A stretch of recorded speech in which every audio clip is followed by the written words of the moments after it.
How would you grade Will Levis's performance yesterday?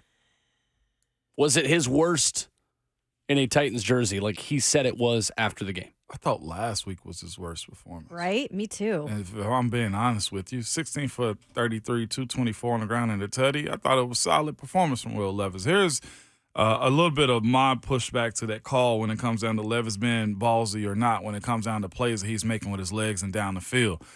A lot of this fan base absolutely criticized and threw Ryan Tannehill on the train tracks for him not being edgy enough with how he plays. So use your leg, use your feet. Like, look across the league. I saw Patrick Mahomes last night running the ball and shouldering cornerbacks and linebackers trying to get into the end zone. Jalen Hurts consistently runs up the middle as far as the Philly push, whatever you want to call it. Like, quarterbacks are a little bit different now. And I hate that we're giving passes to a guy that's young enough, strong enough, built enough to make these type of moves as a player, as far as Will Levis's ability to go up and down the field. But then you criticize Ryan Tannehill for not doing that earlier. That's my only – I get it. Like, I don't want Levis taking hits either. But this is clearly going to be a part of his game. Derek's ability to play also, I thought he had a really good game before he went out of it. Like, grade. Let me get to grade for that. B, good enough. B minus. B minus B is where I was with him. He didn't lose the game for him yesterday, I ain't think. Yeah, I say B minus. And look, there's some throws that he would probably want back, right? He had some issues, like you said, some of those sideline passes, Will, that you were mentioning. I think that Will, though, is proving that he can be a starter in this league, that he can be this team's franchise quarterback. That's yet to be seen at the end of the season what decision they make, but I'm pretty sure they're going to move forward with Will Levis. Those types of situations, though, being gutsy, there's certain situations you can be gutsy, you can use your legs, which, I think he'll do. He's still dealing with a little bit of an ankle injury, true. That's why I was amazed with how much he did yesterday, with how physical he was. But Mike Vrabel in particular will not let that type of stuff happen again where he's going in flight mode. Airborne. He was not happy about that, and he will tell his young quarterback, no, never again. Now, it might happen, That's probably gonna happen again. It might happen again, but you can't make that a habit. No, sir, you cannot. Yeah. But those are things you do as a rookie quarterback when you're in competitive mode, and it's just like, it's what you do, right? Yeah. And I kind of like that from him. He's got to learn from those mistakes, but I like the competitive nature we're seeing, the physicality we're seeing. Yeah. I'd probably give him a C+. Okay. I think he was fine. I don't think he was great. I think he was above average. But he missed some throws. Mm-hmm. And specifically on third down, wasn't really good enough. In the red zone with Josh Wiley open at the pylon, doesn't set his feet, tries to throw on the run. He knew it, too. He knew it was a miss. You know it. Those are the kinds of plays that this team has to be hitting. And I liked the clock speeding up a little bit to run sooner, specifically on third down. And Will Levis has still exceeded my expectations this year as a draft prospect already. I think you've got your guy still. Mm-hmm. And you're seeing defenses begin to adjust. Now he's got to adjust back. 615-737-1045. Danny in the Burrow is up next. What's up, Danny? Yeah, what's up, fam? I've been seeing a lot of comments in the chat and hearing a lot of people asking about coaching and who's on the adjustments. And I'm all for hearing opinions. I'll listen to anyone's opinion because I'm gonna share my own too. But I need y'all to hustle your evidence here. Show me the work. Who and what do you want the Titans to adjust to with the personnel that they have in the second half?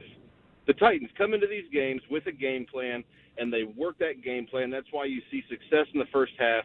What do you really want these coaches to do with the talent they have on the field, the healthy players that they have to put into rotation, and the schemes that they can work with a rookie quarterback to adjust outside of what other teams are doing in the second half?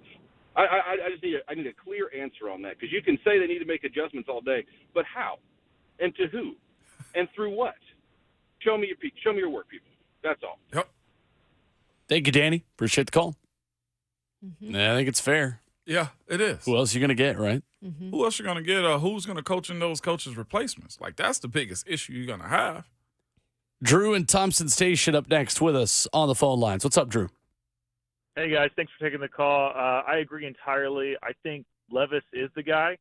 I think he's exceeded expectations. I think, he had a he had a couple, one could say, not so smart moves, but I think he showed determination, competitive spirit. And that's what we've been looking for in a QB for a while now. Somebody who's willing to take a gamble on himself and take a gamble on the field. And that's probably new to us, but I think he's the guy, and I think he's frustrated. I think, he got a little chippy with Hop as well, and I think he's frustrated with, the way things are going out with the O-line and everything. And so I think he's the guy. I think we just got to keep pushing that direction and kind of build some tools around that, especially in the receiver corps. Thanks.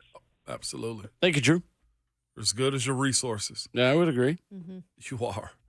And the frustration that you hear and feel and see from this team day in and day out, like, if you can, like, watch the sideline sometimes in between, like, plays for this squad. Like, they're coaching their butts off. The offense, like, I hadn't seen them that vibrant in a while as far as understanding the task at hand when it comes down to how they're trying to win that game. It was good yesterday. There's no excuse making you still lost the game, but it's not like this team is out and done. I told you, I saw Big Jeff challenging the secondary yesterday.